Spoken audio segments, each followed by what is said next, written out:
Good evening.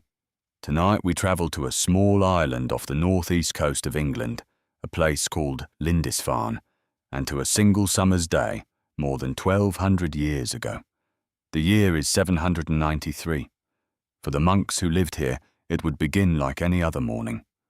By its end, it would come to be remembered as the day the Viking Age began.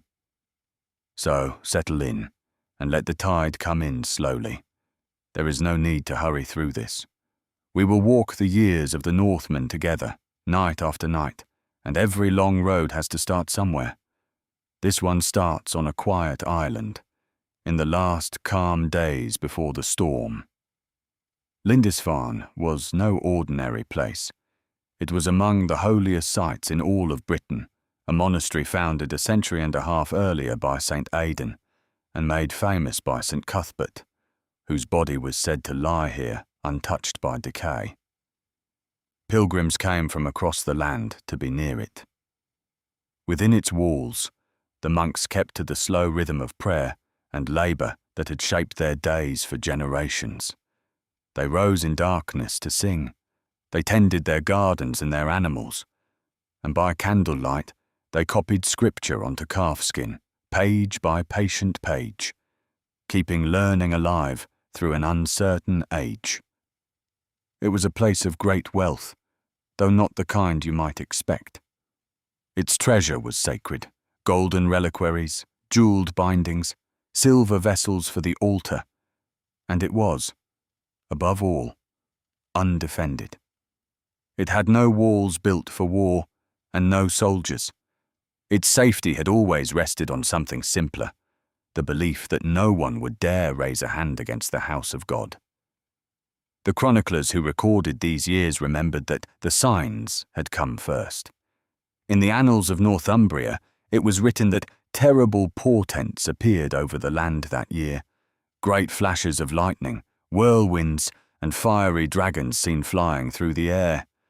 A famine followed close behind. To the people of that time, such things were never merely weather. They were warnings. And then, in the early summer, they came. Out of the grey line of the horizon, across the cold water of the North Sea, came ships the people of Lindisfarne had never seen the like of, long and low and swift, driven by sail and by oar. We cannot know the moment the monks first saw them, but we can imagine the unease as those shapes drew closer and did not turn away. The men who stepped ashore had crossed the sea most likely from the fjords of Norway. History would come to call them Vikings, though to themselves they were simply farmers, sailors, and warriors, come to take what lay unguarded. They had not come to pray, and they had not come to trade. What followed was swift, and it was merciless. The raiders broke into the church and stripped it of its treasures. The altar was plundered. Some of the monks were cut down where they stood. Others were seized and carried off, to be sold into slavery across the sea. A few were driven into the water and drowned. In a single morning, a place that had stood in peace for 150 years was undone. And when it was over, the raiders returned to their ships and were gone, back across the horizon as suddenly as they had appeared, their vessels riding low with the weight of what they carried. The tide rose and fell. The island fell quiet again, but nothing about the world it belonged to would ever be quite the same. Word of the attack spread across Christendom, and it was met with disbelief. Among those who heard was a Northumbrian scholar named Alcuin, then living far away at the court of the Frankish king Charlemagne. In the letters he wrote, in the months that followed, he gave voice to the horror felt across Europe. That the holy church of St. Cuthbert, the most sacred place in the land, had been spattered with the blood of its own priests. To Alcuin, and to many others, the raid could mean only one thing. It was a punishment, a judgment sent by God upon a sinful people, fallen upon them from the sea. That such a place could be violated, and violated so easily, shook the certainties of the age to their foundations. If Lindisfarne was not safe, then nowhere was safe. And yet, in truth, these were not the very first Northmen to reach these shores. A few years earlier, on the coast of Wessex, 3 strange ships had landed near Portland, and a royal official who rode down to meet them was killed for his trouble. But that had been a smaller thing, half remembered. It was Lindisfarne, striking at the very heart of the church, that announced to the world that a new age had come. For the raid on Lindisfarne was not an ending. It was a beginning.